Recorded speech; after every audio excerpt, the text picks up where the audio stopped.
It's another episode of Splash Hit Territory. We've been trying this for 10 minutes to get the tech right, but we got a special guest today. So nice of you to join us. He's in his hotel room in LA. I'm in my hotel room in LA. Susan Slusser is in her hotel room in LA. Casey Schmitt joins the show. Casey, man, thanks for making time. I appreciate it. Yeah, of course. Thanks for having me. Yeah, I mean, I don't Casey. even know where to start. I don't even really know where to start right now. I guess we'll start with a little fun, I guess. I mean, you've been moving all around. You're a utility guy now. I mean, you're playing first and second and third. Haven't really got the shortstop yet. I saw you shagging with fly balls in the outfield the other day. I mean, how are you doing all this? And you're a DH and raking. So you got so many things going on every day, and you're still so successful so far this year. Like, how are you managing all of this, and how are you succeeding? Yeah, I think it's just taken a couple years of experience of doing it. But yeah, but I think from what I found is just keeping it as simple as possible.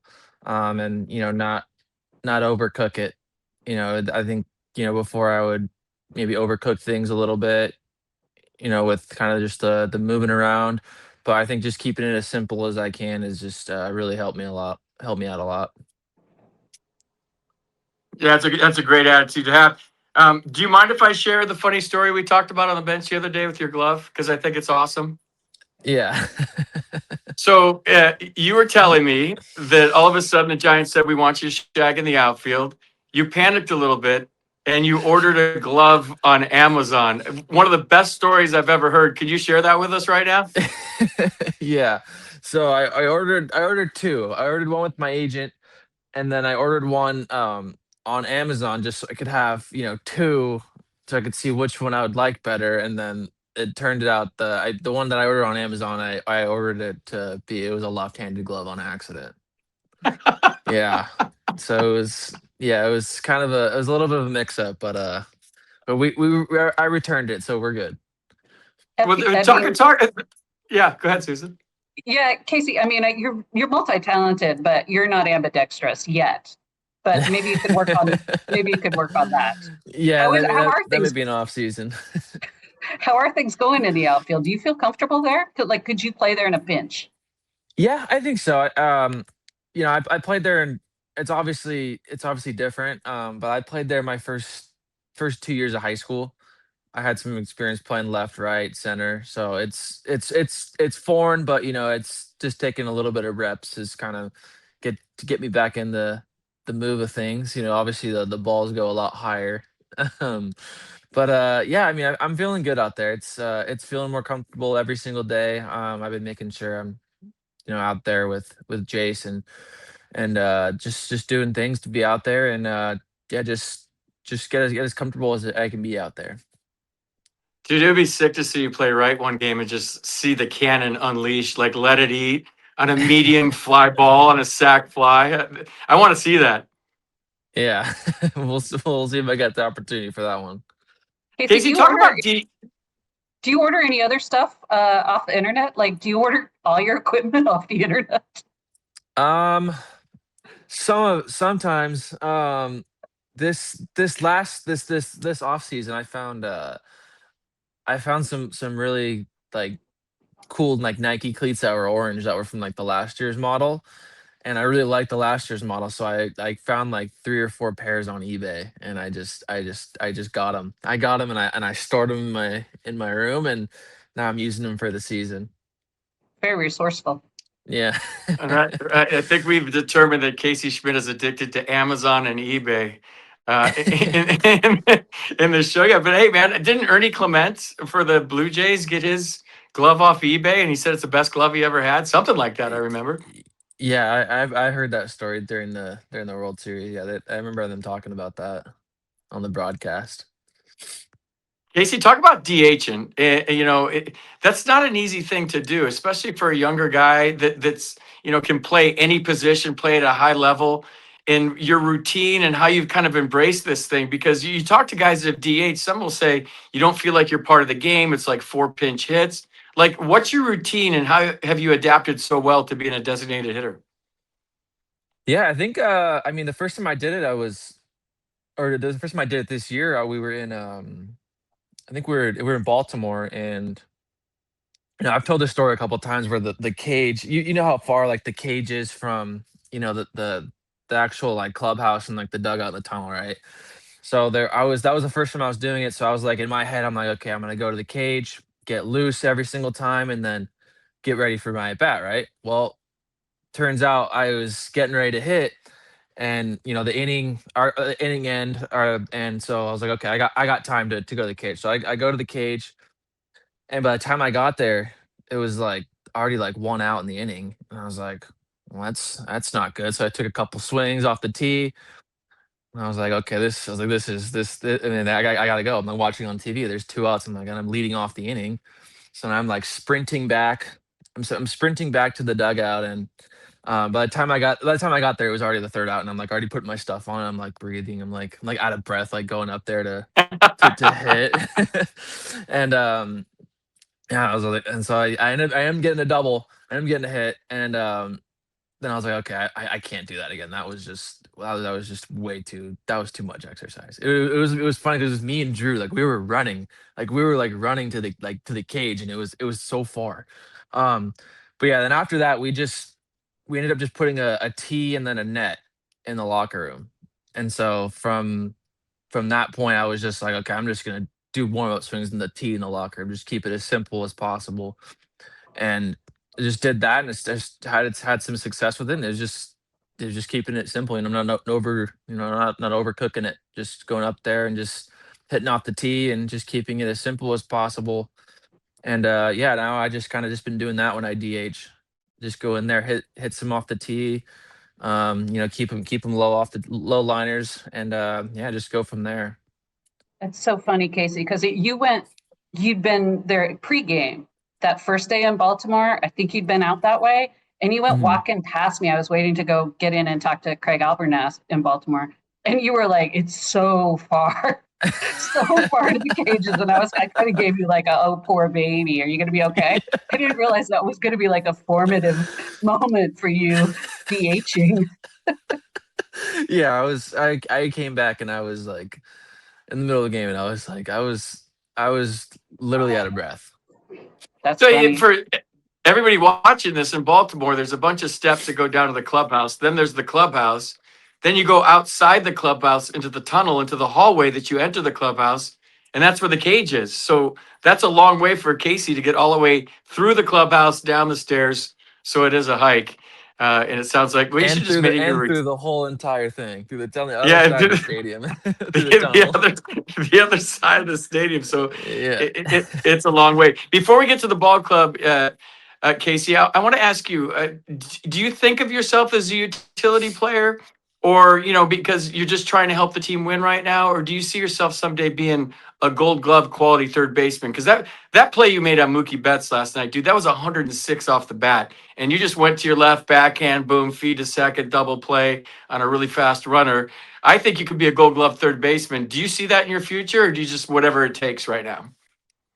I mean, obviously, it's whatever it takes. I just want to be out there as much as I can. And the way that I think about it is, wherever I'm at that day, I want to be the best version of that. Whether I'm at left field, I want to be the best left fielder today. Whether I'm at second, I want to be the best second baseman today, or at first, at best, first baseman today, and just go about it that way. And you know, I think I've spent a lot of time just overthinking a lot of stuff.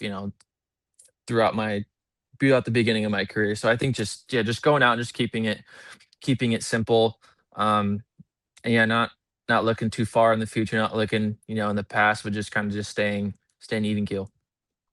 Casey, I used to have a theory, and this was in my head, that I played second, short, and third, center, left, and right. That I wanted, if a fan came to the ballpark that day, say there's a good second baseman, not there's a utility player second baseman, or boy, that guy's really a good center fielder. So that was like the trick I played in my mind, where I got my work in every day at that position, and I didn't want fans that saw me for the first time to ever think I was a utility player.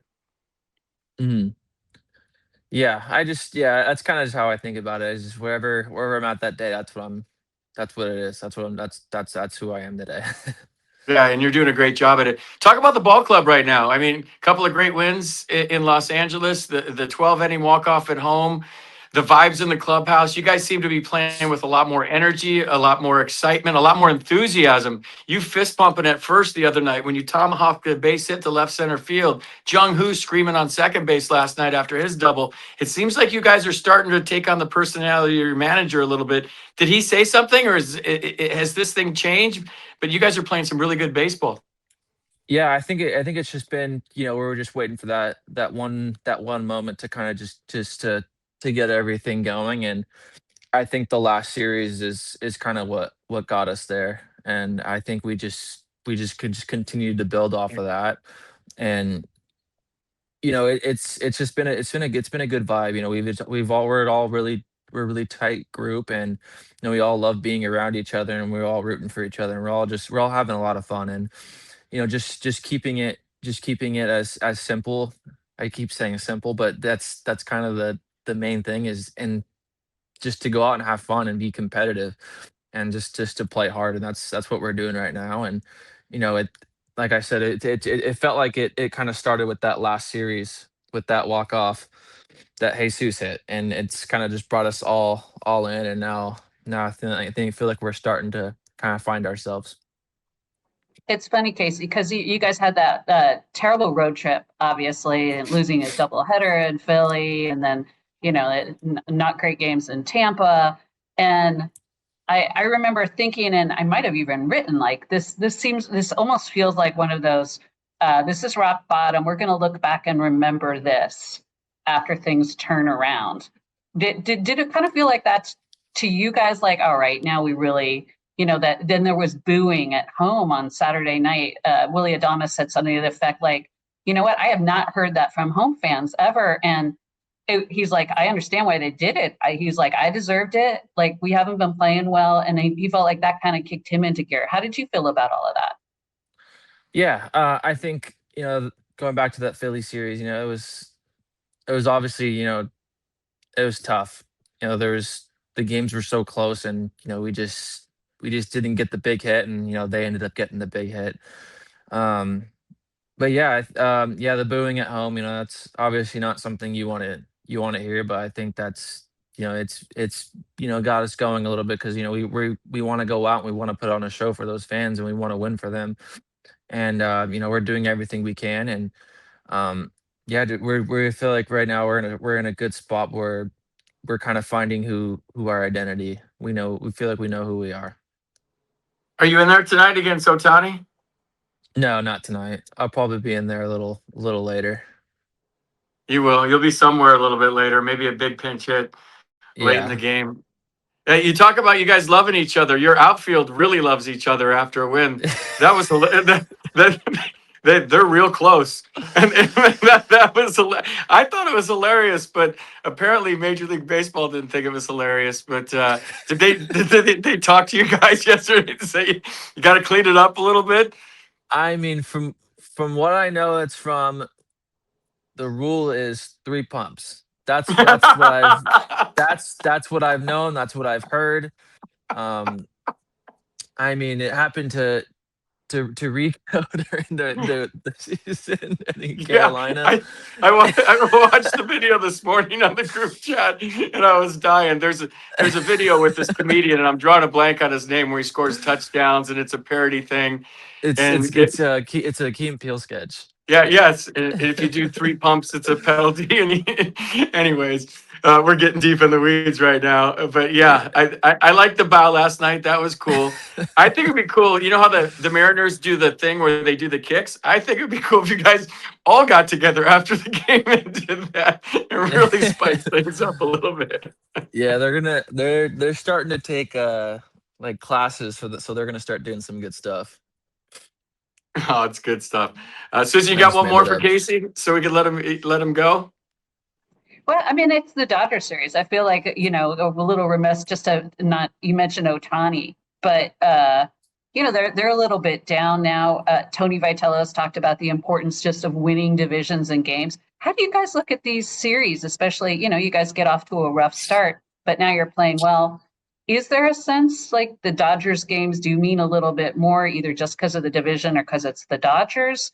or, the Dalton rushing has added a little more spice, it feels like, sort of to this series too.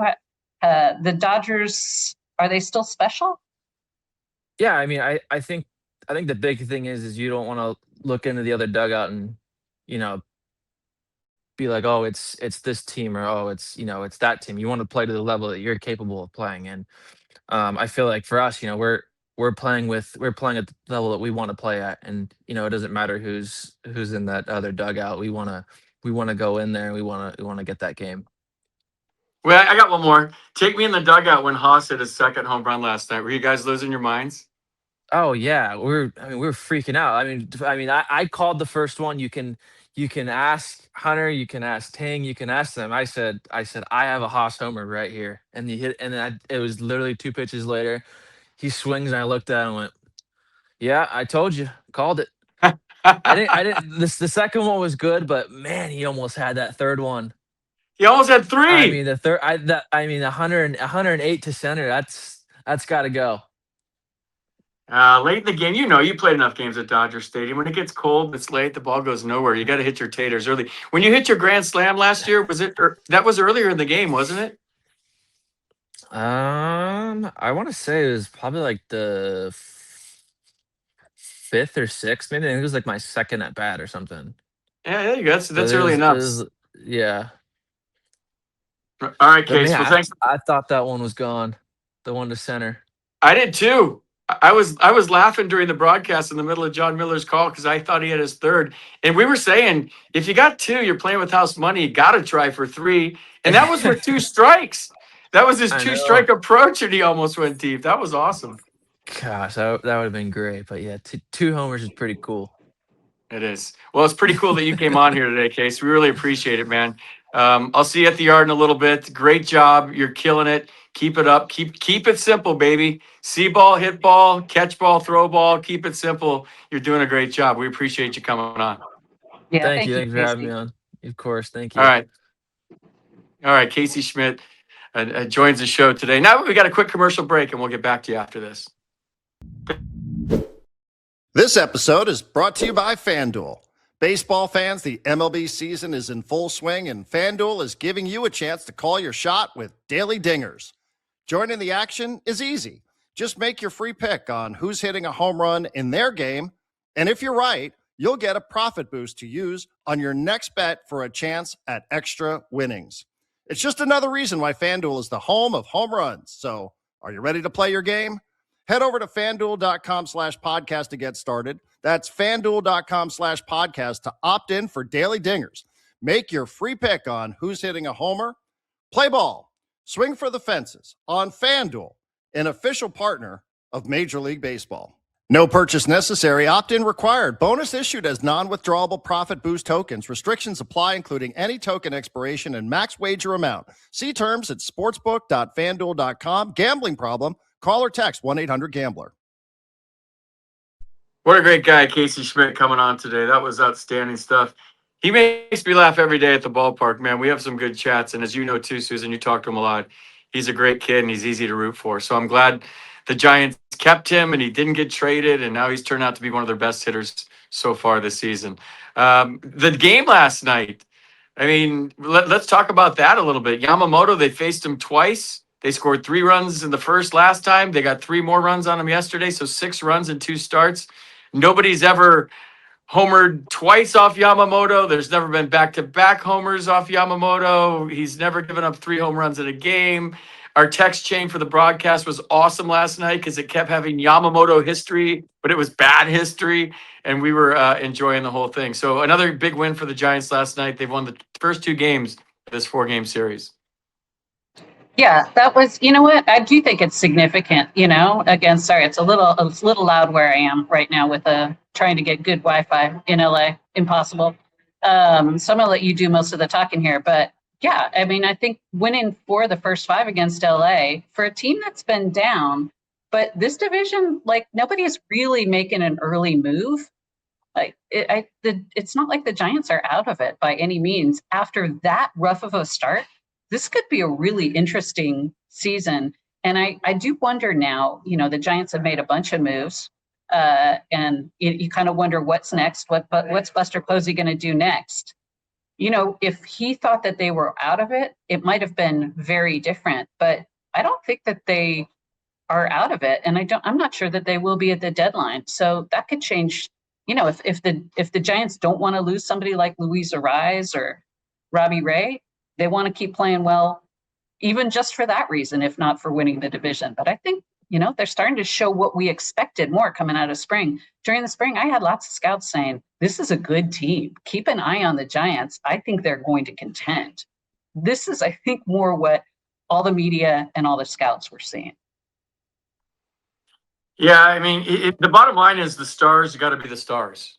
I mean, the horses got to be the horses. And right now, you're seeing a turnaround for Devers. You're seeing a turnaround for Adames. The bullpen's been finding a way to get it done all year long, more or less. Last night, I thought Adrian Hauser was really good. Sam Henches came in against Max Muncy, made a big pitch in a big situation. Then Caleb Killian comes in Dodger Stadium, hostile environment, the rivalry, bases loaded, and he gets Teoscar Hernandez to line out to left. Then he comes in and gets a 1-2-3 job in the ninth. That's huge steps in his development as a late inning, high leverage guy. If he's not the closer until Eric Miller comes back, or if he's not the closer the rest of the year, he made a big step. He made a big statement last night, I should say, in what he did. So I don't know. They're just playing good baseball all of a sudden. They're spirited at bats up and down the lineup. A lot of enthusiasm, a lot of passion. Devers is starting to get into counts. 3-1 counts, 2-0 counts. He's seeing the baseball. Adames is getting the big hits all of a sudden. Now we got to just get Chappie to join the party, and I'm sure he's going to join the party here shortly. He'll be in there today at third base. Sounds like if Casey's not playing against Ohtani. Tough assignment for everybody, but you just got to keep grinding, man. These games against these pitchers, when you're talking about Yamamoto last night and Sasaki the first night, these guys are throwing 98 with command and nasty splits. Well, guess what? You might be facing the best pitcher on the planet tonight in Shohei Ohtani, who throws 101 miles an hour with a nasty curveball and a nasty split. So what do? You just grind out your at-bats. You have to do the little things like Drew Gilbert did last night with the safety squeeze, and you got to make all the plays. There's not a lot of room for error tonight against Shohei Ohtani. Yeah, I mean, they're starting to draw walks. That's huge. So, like, a little tougher against Shohei, but, Shohei's a little bit more vulnerable, just like the Dodgers are a little more vulnerable right now. I'll tell you, if the pitching keeps going in, look, Adrian Hauser is coming in for a lot of criticism. He's actually been pretty good his last 3 starts. They held the Dodgers to 4 hits last night. Hauser in that bullpen. Matt Gage has been kind of an unsung hero for me so far this year. He's just been, he worked both of those nights in 2 wins. Terrific work from him and the bullpen, despite all these changes and different catchers for them. I mean, I don't know how hard that might be for a whole pitching staff. You suddenly got basically like catchers you've worked with very, very little, when most of them have worked extensively with Patrick Bailey. So really kudos to the pitching staff, especially. But if they keep drawing walks and getting guys on base for the big bats, and the big bats are coming around, let's do some of our categories really quick. Actually, we should probably take a little quick break first before they do, or I will forget. Kratzy, real simple, man. When you're looking for the best seats available, where are you headed, big dog? SeatGeek, super easy, because they give us everything you need. You can look at where you're going to be sitting. I got to sit at a certain spot. I want to be able to see a whole field. I don't need to be close to the field. Got to be a little higher, out of the sun. I'm bougie that way. Of course you are. And guess what? You have a big family, and so do I. So you have to decide right away. You got to do something quick. This is real simple. It's affordable, and it's fantastic for a big family like yours and mine to get seats available as soon as possible. Oh, no, yeah. You need a code? I got that for you, too. You can use code Territory10 for 10% off your next set of tickets at SeatGeek.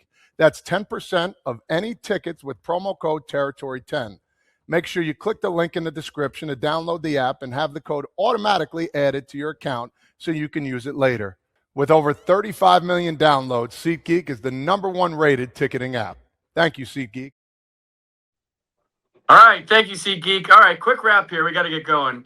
I just want to say one thing about the walks. Walks happen when you do damage.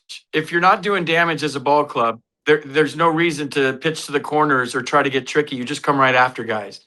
But if you start hitting the ball hard, pitchers will run. They'll be scared. They'll start to nibble. All of a sudden, you get into a count, and that's how this whole thing goes. It's cyclical. They're starting to do damage, and pitchers are not just throwing the ball right down the middle, challenging guys. All right, who do we got now? What are we doing? You're not there Oops, anymore. there I am. There you are. All right. Here Jesus. the lobby and I are coming on strong. I'm not going to take the obvious. I'm going to take Haas from yesterday. Like, look, he's potentially in a situation where when they make a move to bring back Daniel Susak, he's a little vulnerable, right? It's certainly going to make it a lot harder to say, like, we're going to designate him for assignment. Teams are going to pick him up. They snuck him through waivers once. To me, you've got two very young catchers. They've combined for 17 games of major league experience. I think you got to hang on to Eric Haas. So he made a very good argument for them to keep him. That's the 7th time he's at a multi-homer game in the big leagues. We had to triple check that on the broadcast night. 7 times. So yeah, I think if your bat's speaking for itself right now. If you're Eric Haas, he's got to stick around. I got to go with the obvious, Rafi. He's getting into counts now. There's times when he overswings again, but he's 2-0 and 3-1, and for a month straight it was 0-2 on hacks that weren't even in the zone. So that tells me he's seeing the baseball, that his head's a little bit more still right now, and he's gaining confidence. Same with Willie Adames. He's getting all the big hits now. He's starting to lock in a little bit. So the stars got to be stars, and I think Matt Chapman's close. I watched some of his swings last night. The other guy that's close is Ohtani, and I said it on the broadcast. His swing was balanced last night. Right before he went deep, you could see that he's a dangerous hitter again. Dave Roberts said he didn't know if he was going to start him tonight while he's pitching, so that remains to be seen. In a funk, Susan, you go. Well, I mean, you said it, Chapman. I mean, he's the. I was kind of going through my head, like basically the entire roster. Look, Bryce Eldridge hasn't actually done an enormous amount since coming up, but that's a little unfair. The playing time, I mean, we haven't even talked about that. That was all anybody was talking about the other day was what are they doing with Bryce? What are they doing with Bryce? It's clear he's going to start a couple times a week, and he's mostly going to come off the bench. You could argue that's not necessarily great for guys' development. I watched the A's do the exact same thing with Matt Olson. He's just fine. I think if guys are mentally strong and they're very good players, they will figure it out no matter how they're used. And you could argue, as Tony Vitello has, that late inning pinch hit at bats are just as valuable. They kind of made it sound like they count twice as much, which, I mean, there might be something to that. So Bryce will figure it out. I don't think that's going to destroy him as a prospect or anything. But yeah, he hasn't done a lot, but I'm not going to say he's the one in the funk. Chapman's the one who has to perform. I asked Vitello yesterday about Chapman and what he's seeing, and he said he thinks he's trying to take on too much. That's pretty standard. But he said in Chapman's case, he so much wants to be the team leader, and he is in many ways. He's such a premier defensive player. He's often sort of the team spokesman when things aren't going well. He does take on a lot on himself, and he wants to be great for the team. And sometimes that is not, I mean, Casey talked about thinking too much. It's just not usually good at the plate. Yeah, my thoughts on Bryce, and everybody lost their mind yesterday or 2 days ago when they were talking about Bryce Eldridge, is you've dug yourself a hole as a ball club. And Tony Vitello has to put the best lineup he can out every day to win a game. This is an instructional ball. This isn't the developmental league. This isn't the tri league. This is a do league. So who are you going to bench? The guy we just had on the show? No, he's one of their best hitters. Who are you going to bench? Devers? No, he's turning into Rafael Devers. So there's no room right now for him to play every single day, because just because you dug yourself a hole, you need offense. It doesn't mean you just see if Bryce can do it right now, which I think he can. So what do? You start him here and there. You bring him off the bench. And if all of a sudden he's not playing, you just let him go develop in AAA again. So I didn't understand everybody losing their minds about Bryce Eldridge. You got to put the best team out that you think is going to win every single night. And at times it's going to include Bryce Eldridge. That is going to be the best team you put out there on a given night. And other times, maybe Casey's hot, maybe Devers is hot. Like, you got to win ball games right now. This isn't a popularity contest. And I like that Tony Vitello's doing all this. I think he didn't get enough credit last night. He told John Miller before the game that he was starting Eric Haas because he liked his swing against Yamamoto's low pitches, and he told John that he hopes he runs into one. That's the thought process. Well, he got the bonus. He ran into 2 last night, and I think the manager deserves a little bit of credit for the old school approach, saying he's a low ball hitter. I'm going to go with him tonight, and all of a sudden the guy wins the game for you. So good stuff from Tony Vitello. All right, you got to go. Thanks to Casey Schmitt, Susan. Great job on the tech today. You're amazing. I don't know. I and- think that I would argue I was not at all good on the tech today. Whatever. It's hard sometimes on this thing, but you did a great You know job. what? I'm going to blame the LA Wi-Fi yet again. Get Well, some better Wi-Fi. You did a great job. I'll see you at the ballpark. Thanks for listening. Thanks for watching. Thanks for all your comments and all your views. You guys are amazing. Follow this podcast. It is by far the best baseball podcast in the universe. Easy for me to say. All right, swing hard in case you hit it on splash hit territory. Woohoo! If you made it this far, you'll love this next video. Check it out right here, and make sure you've subscribed to Splash Hit Territory for more Giants coverage just like this multiple times a week.